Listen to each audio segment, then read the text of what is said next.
جو گرا آپ ہاتھ سے لگاتے ہیں پھر وہ دانتوں سے کھلتی ہے. وہی مروان حضرت عثمان کی شہادت کا سبب بھی بن گیا جسے حضرت ابوبکر عمر نے بھی حضور کی وجہ سے انٹر نہیں ہونے دیا تھا مدینے میں.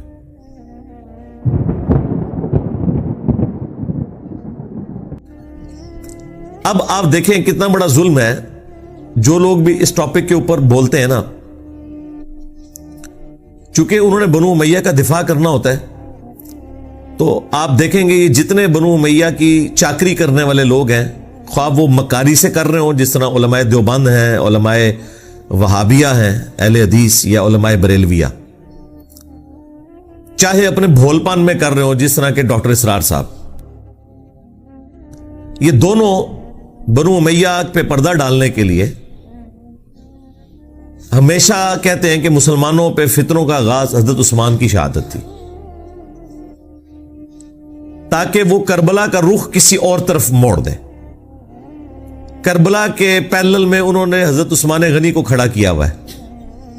سیدنا عثمان کی شہادت یقیناً مظلومانہ ہے. ہم اگر حضرت عثمان غنی رضی اللہ تعالیٰ عنہ کو مظلوم تصور نہ کریں، خلیفہ راشد تصور نہ کریں، تو ہمارا حضرت علی کے حق میں مقدمہ ویسے ہی ختم ہو جائے گا، کیونکہ حضرت علی کو ہم چوتھا خلیفہ راشد جبھی مانتے ہیں جب ہم تیسرا خلیفہ راشد سیدنا عثمان کو مانیں گے. لہٰذا ہمیں تو کوئی کلیریفیکیشن دینے کی ضرورت ہی نہیں ہے. ہم تو چاروں خلفاء کو مانتے ہیں، اور ہم رسول اللہ کی اس حدیث کو بالکل اس پہ غیبی ایمان رکھتے ہیں جو آپ نے فرمایا تھا ابو داؤد اور ترمذی میں کہ میرے بعد جو کوئی بھی زندہ رہا وہ بہت اختلاف دیکھے گا.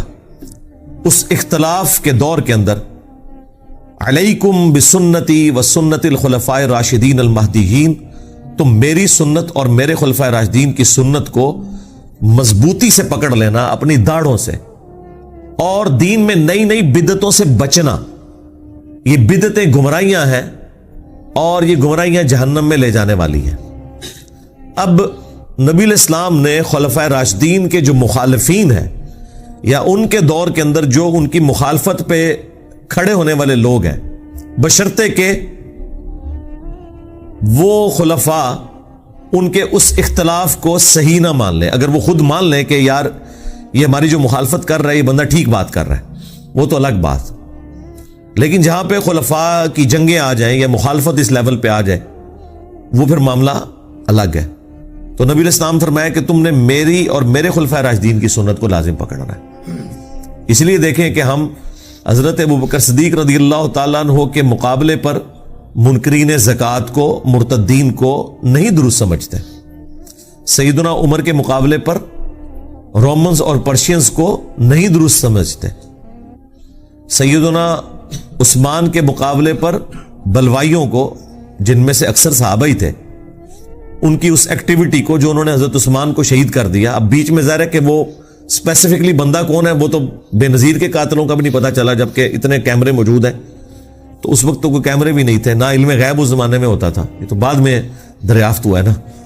تو لیکن ان کی وہ ایکٹیویٹی کہ حضرت عثمان کی شہادت تک پہنچی، اس میں ہم حضرت عثمان کے مخالفین کو اس ایکٹیویٹی میں غلطی پر مانتے ہیں، اور ان کی طرح مکاری نہیں کرتے کہ اجتہادی غلطی کہتے ہیں. صراحتاً غلطی ہے، فساد ہے، فتنہ ہے.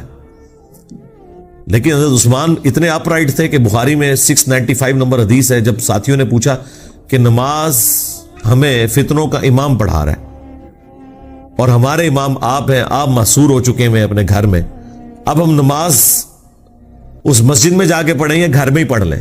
تو سیدنا عثمان نے کہا کہ نماز ہی تو مسلمانوں میں ایک اجتماعی نیکی کا کام ہے، نیکی کے کاموں میں ساتھ دو، برائی میں ان سے الگ رہو. اگر وہ یہودی ہوتے تو حضرت عثمان کیسے کہہ سکتے تھے کہ ان یہودیوں کے پیچھے جا کے نماز پڑھو؟ آج کوئی مسلمان فتویٰ دے گا کہ یہودیوں کے پیچھے نماز ہو جاتی ہے؟ وہ پتا تھا کہ وہ صلح حدیبیہ کے صحابہ ہیں، ان میں اختلاف رائے بھی درست تھا، مخالفت درست نہیں تھی، اس کا جو ایکسٹریم رزلٹ نکلا وہ درست نہیں تھا. بہرحال وہ سارے کا سارا معاملہ تلپٹ ہو گیا. اس کے بعد جب سیدنا علی کا دور آتا ہے تو پھر وہی رول چلے گا نا، علیکم بسنتی وسنت الخلفاء الراشدین المہدیین. تو وہاں پہ بھی ہمارا یہی عقیدہ ہے کہ حضرت علی کے مخالفین جو اولو العزم اصحاب میں سے تھے. سیدہ عائشہ سلام اللہ علیہا، سیدنا زبیر، سیدنا طلحہ رضی اللہ عنہم اجمعین وعلیہم السلام اجمعین. یعنی یہ واقعی ٹکر کے لوگ ہیں، یہ حضرت علی کے ٹکر کے لوگ ہیں اپنے مرتبے اور اسلام کی کنٹریبیوشن کے پوائنٹ آف ویو سے. اس بڑے لیول پہ نہ ہو لیکن ایٹ لیسٹ یعنی سابقون الاولون میں آنے والے لوگ ہیں. تو ان کا احترام اپنی جگہ ہے. نہج البلاغہ میں بھی حضرت علی کی وہ نصیحتیں موجود ہیں جو حضرت عثمان کو کی ہیں انہوں نے. وہ کمال کی نصیحتیں ہیں، وہ پڑھنے والی ہیں. اس میں حضرت علی نے جو جملے بولے، کیا عثمان تیرا سٹیٹس پہلے دو خلفاء والا نہیں ہے، کیونکہ تجھے رسول اللہ کے ساتھ دامادگی کا شرف بھی حاصل ہے. سیدنا عثمان کا داماد رسول ہونا نہج البلاغہ میں شیعہ کی کتاب میں ثابت ہے، اسی نصیحت کے اندر جو ان کا خطبہ کہہ لیں یا مکتوب کہہ لیں. تو حضرت علی حضرت عثمان کو سمجھاتے ہوئے یہ کہہ رہے ہیں کہ پہلے دو خلفاء سے زیادہ تمہاری ذمہ داری ہے، کیونکہ تم رسول اللہ کے داماد بھی ہو. داماد تو بیٹوں کی جگہ ہوتا ہے. تو یہ جو تمہاری شکایتیں تمہارے گورنروں کی آتی ہیں تمہارے پاس، ان کے طرف توجہ دے کے ان ایشوز کو ریزالو کرو. وہ کرتے بھی تھے. بخاری مسلم دونوں میں آیا کہ وہ ایک بھائی تھا ان کا، عقبہ ابن ابی معیط کا بیٹا ولید بن عقبہ، اس نے شراب پی کے فجر کی 4 فرض پڑھا دیے. بخاری میں بھی ہے، مسلم میں بھی ہے. حضرت عثمان والے چیپٹر میں ہے بخاری کے اندر، اور مسلم میں شراب کی حرمت والے چیپٹر میں، اور مسلم میں پورا وہ واقعہ تفصیل کے ساتھ ہے. جب وہ سلام پھیر کے فارغ ہوا تو لوگوں نے کہا کہ یہ تو نماز تو نے ٹھیک نہیں پڑھائی ہے. تو اس نے کہا اگر کم پڑھا دی ہے تو میں اور پڑھا دینا. حالانکہ پہلے ہی انہیں 2 فالتو پڑھائی ہیں سب. پھر لوگوں کو شک پڑا تو جناب وہ تو دور تھا بڑا مبارک، ادھر کوئی سوچ سکتا ہے؟ نمازی جناب جو تھے وہ آگے آ کے اس کے پاس بیٹھ کے اس کا منہ سونگنا شروع کر دیا. ادھر کوئی گورنر کے قریب بھی کو لگ سکتا ہے؟ لیکن ظاہر ہے کہ اس وقت گورنر کو ایک سمجھا جاتا تھا کہ وہ سرونٹ ہے عوام کا. یہ تو آج حکمرانی کا کانسیپٹ ہے نا. ادھر تو خلیفۃ المسلمین بھی اکاؤنٹیبل ہوتا تھا عوام کو، تو گورنر تو شاہی کوئی نہیں. تو جب وہ سونگا تو شراب کی بدبو آ رہی تھی، لوگوں نے پتا چل گیا جناب کہ یہ تو شراب پی ہے. انہوں نے جناب اسے پکڑ کے گورنر کو اتار کے ابو موسیٰ اشعری کو گورنر لگا دیا اور کہا کہ واپس جا مدینہ. حضرت عثمان کو خط بھجوا دیا کہ یہ اپنا تحفہ واپس قبول کریں جو آپ نے ہم پہ مسلط کیا تھا. تو اور یہاں سے مینجمنٹ کمزور ہوگی کہ خلیفہ وقت کے ہوتے ہوئے عوام ڈیسیژن کر رہی ہے کہ وہ خلیفہ سے پوچھے بغیر اس کا گورنر ہٹا رہی ہے، خود ہی عدالت لگا کے، اور اس کی جگہ ایک نیا گورنر لگا رہی ہے. یعنی یہ اسلام کی تاریخ میں یہ سٹارٹ تھا حضرت عثمان کی خلافت کی کمزوری کا، جو ان کے دور خلافت میں آئی کہ لوگوں نے قانون ہاتھ میں لینا شروع کر دیا. خیر جب وہاں پہنچا تو حضرت عثمان نے کہا کہ میں لوگوں کی چیما گوئیاں سن رہا ہوں کہ یہ اب اپنے بھائی کو سزا نہیں دے گا، تو میں تو اسے نہیں چھوڑوں گا. دربار لگایا گیا. حضرت علی چیف جسٹس تھے. حضرت علی کو حضرت عثمان نے کہا لگائیں اس کو کوڑے جتنے بنتے ہیں اس کے. تو حضرت علی نے حسن ابن علی سے کہا کہ بیٹا اٹھو 40 کوڑے لگاؤ اسے. تو حضرت حسن نے کہا کہ جو ان کی میٹھی کھاتا ہے وہی کڑوی چکھے، یعنی حضرت عثمان کی طرف اشارہ کیا کہ عثمان اس کا بینیفیشری ہے اس حوالے سے کہ انہوں نے اپنے ریلیٹیوز کو گورنری کے عہدے پہ لگایا ہوا ہے. باقی ظاہر ہے ان سے کوئی کھاتے پیتے تو نہیں تھے، لیکن ظاہر ہے ایک رشتہ داری تو وہ نبھا رہے تھے. تو اب کڑوی بھی یہی چکھے، کیونکہ اس زمانے میں قبائلی تعصب بہت زیادہ تھا. بنو امیہ بنو ہاشم کی لڑائیاں تو رسول اللہ کی بعثت سے پہلے سے تھیں، ان کا آپس کا جیلسی فیکٹر. تو اس کی طرف ان کا اشارہ تھا کہ میں یہ کام نہیں کروں گا. تو حضرت علی نے اس کا کوئی برا نہیں مانا. حضرت حسن وہاں سے چلے گئے، باپ کی بات نہیں مانی. آپ اندازہ کریں، اور یعنی اس سے آپ اندازہ کریں کہ اس زمانے میں کتنا ان گورنروں کے بارے میں نفرت پائی جاتی تھی. مسلم شریف کے الفاظ ہیں، پھر حضرت علی نے اپنے دوسرے بیٹے عبداللہ ابن جعفر، جو بھتیجا بھی لگتا تھا اور بیٹا بھی، بیٹا اس لیے کہ اس کی والدہ کے ساتھ حضرت جعفر کی وفات کے بعد حضرت ابو بکر نے شادی کی تھی، اس سے محمد بن ابی بکر پیدا ہوئے تھے اور وہ بھی حضرت علی کے زیر کفالت تھے۔ یہ دو بیٹے تھے بڑے لاڈلے، محمد بن ابی بکر اور عبداللہ بن جعفر، جو والدہ کی طرف سے تھے۔ اور عبداللہ بن جعفر کو تو اپنی بیٹی زینب بھی دے دی حضرت علی نے، وہ داماد بھی بنے بعد میں۔ تو کہا عبداللہ اٹھ اور لگا کوڑے۔ جب 40 ہوئے تو انہوں نے کہا بس 40 ٹھیک ہیں، رسول اللہ 40 لگواتے تھے، حضرت ابو بکر بھی 40، حضرت عمر نے 80 کر دیے تھے، کیونکہ اس زمانے میں لوگ زیادہ شراب پینا شروع ہو گئے تھے۔ ظاہر ہے جب آپ کی وظیفے لگ جائیں، دنیا کے مال کی ریل پیل ہو جائے۔ بخاری مسلم میں موجود ہے کہ حضرت عمر کے زمانے میں شراب پینا زیادہ ہو گئی تھی ایز کمپیئر ٹو حضرت ابو بکر کے دور کے۔ کوئی مال آ گیا تھا، کام کرنے کو کوئی نہیں، تو پھر یہی کچھ ہی ہوگا نا۔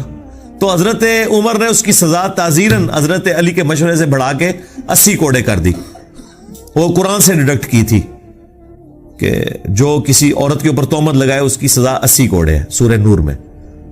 تو حضرت علی نے کہا کہ جو بندہ شراب پیتا ہے وہ پھر ہر بندے پہ تہمت ہی لگاتا ہے، اسے پتہ تو ہوتا ہی نہیں وہ کیا کر رہا ہے، تو 80 کوڑوں کی سزا مقرر کی گئی۔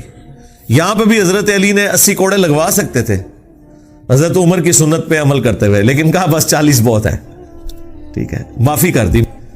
بالوں نے کہا نہیں 40 ہی ٹھیک ہے، مجھے دونوں پسند ہیں۔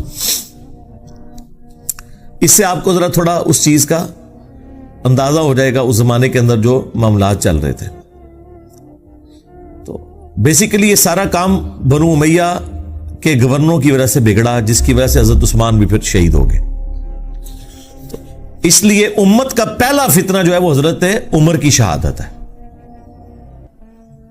اور امت کا آخری بڑا فتنہ حضرت حسین کی شہادت ہے۔ لیکن یہ جتنے ناصبی ہیں یا ناصبی نواز ہیں یا متاثرین ناصبیت ہیں، وہ کہتے ہیں پہلا فتنہ حضرت عثمان کی شہادت ہے اور آخری فتنہ واقعہ کربلا ہے، کیونکہ اگر آپ وہاں سے سٹارٹ کرتے ہیں پھر آپ کو بات نہیں سمجھ آئے گی۔ وہ مولانا صاحب کہتے ہیں پیچھے ٹرو، پیچھے، تو پیچھو ٹرنا پڑے گا، تو وہ پیچھے آپ جائیں گے تو پھر یہ چیزیں ہیں۔ اس لیے میں نے ایک ویڈیو بھی ریکارڈ ہوئی ہے حضرت عثمان شہید کیوں ہوئے، اس میں اور بھی کافی ساری احادیث ہیں۔ اب میں اس پہ بولوں فی البدی تو آدھا گھنٹہ 1 گھنٹہ اور لگ جائے گا، چونکہ وہ سوال آپ نے پہلا ایسا رکھا ہے۔ آج چونکہ اسپیشل کوئی کوشچن بھی نہیں تھا تو میں نے کہا اسے اسپیشل بناؤں اور اس پہ میں تھوڑا بولوں کہ تاکہ آپ کو آئیڈیا ہو۔ اور یہ حضرت عثمان کی جو شفقت والا ایلیمنٹ ہے نا، یہ صحابہ کو پہلے سے پتا تھا کہ ان کے اندر یہ موجود ہے، جو آپ نے لکھ کے بھیجا نا کہ وہ مروان کو واپس بلا لیا۔ بالکل یہ المعجم الکبیر طبرانی میں موجود ہے۔ مروان کا والد جو تھا حکم، یہ رسول اللہ کی نقلیں اتارا کرتا تھا۔ ان دونوں باپ بیٹا کو حضور نے مدینہ بدر کر دیا۔ حضرت ابوبکر کے دور میں حضرت عثمان نے بڑی کوشش کی کہ واپس آ جائے، تو حضرت ابوبکر نے کہا جو گرا رسول اللہ نے لگائی ہے وہ میں نہیں کھول سکتا، تو حضرت عمر نے بھی نہیں واپس آنے دیا۔ حضرت عثمان جب خلیفہ بنے تو وہ واپس لے آئے۔ بس وہ اس پہ ہی میں جملہ بولتا ہوں کہ ہتھاں نال لائیاں ہوئی ہیں پھر دنداں نال کھولنیاں پیندیاں نے۔ جو گرا آپ ہاتھ سے لگاتے ہیں پھر وہ دانتوں سے کھلتی ہے۔ وہی مروان حضرت عثمان کی شہادت کا سبب بھی بن گیا، جسے حضرت ابوبکر عمر نے بھی حضور کی وجہ سے انٹر نہیں ہونے دیا تھا مدینے میں۔ اپنی بیٹی بھی دے دی، اسے داماد بنا لیا، اپنی طرح سے تو نیکی کی کہ شاید یہ انسان کا بچہ بن جائے۔ اور یہ پورے اخلاص کے ساتھ سیدنا عثمان نے کیا، کوئی بدنیتی نہیں تھی۔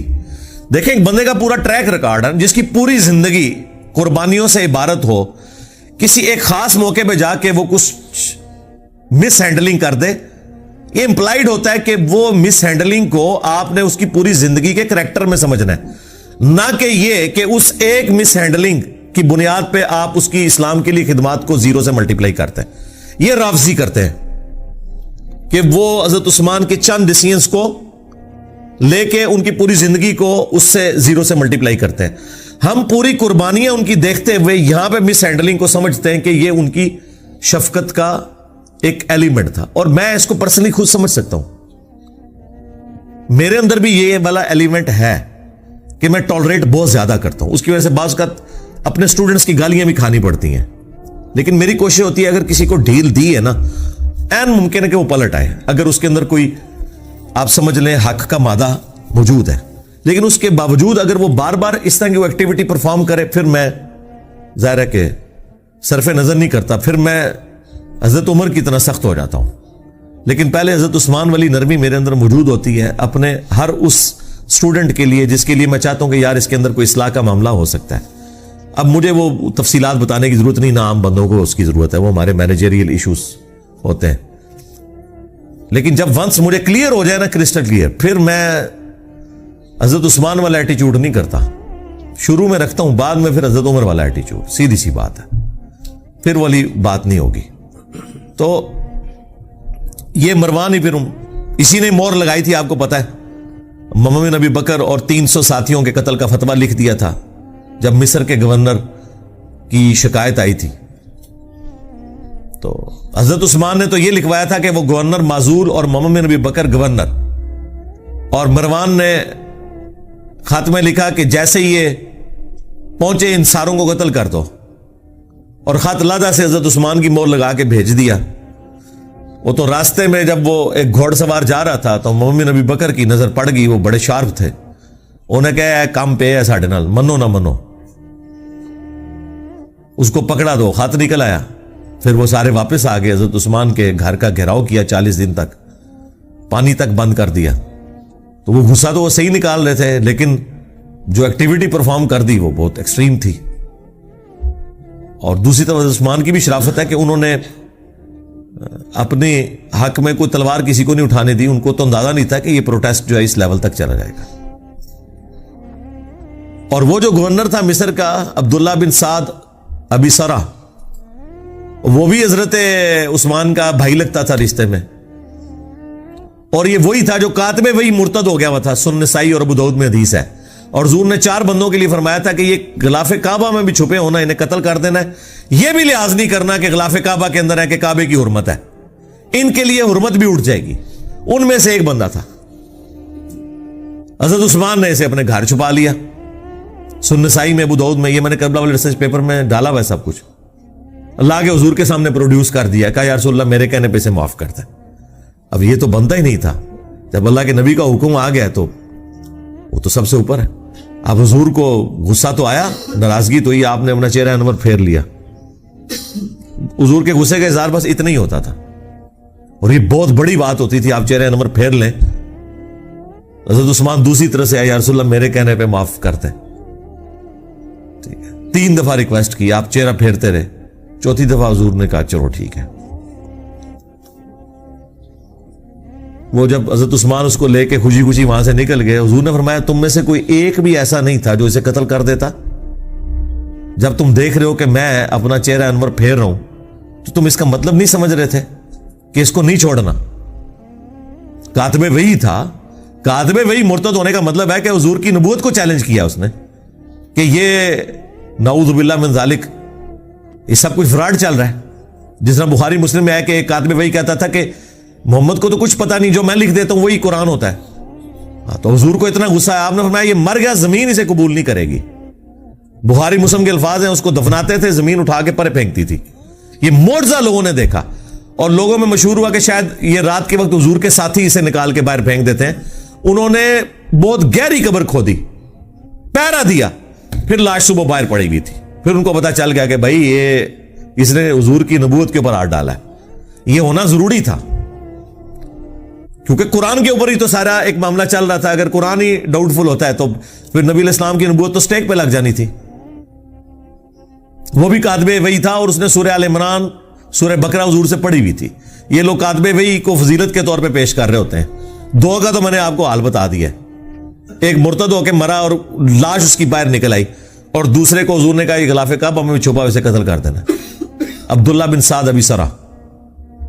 تو حضور نے فرمایا کہ جب تم دیکھ رہے ہو کہ میں چہرہ اقدس پھیر رہا ہوں تو اسے مار کیوں نہیں دیا تم نے؟ تو صحابہ نے کہا یا رسول اللہ آپ ایک دفعہ ہمیں آنکھ سے یوں کر کے اشارہ کر دیتے نا تو ہم اسے نہ چھوڑتے. آپ نے فرمایا نبی کے لیے شایع نہیں کہ وہ آنکھ سے اشارہ کرے. نبی کے اخلاق اتنے بلند درجے کے ہیں کہ وہ اس طرح کا معاملہ نہیں کر سکتا کہ وہ آنکھوں سے اشارے کرے. ٹھیک ہے، یعنی بڑے کلین سلیٹ لوگ ہوتے ہیں انبیاء.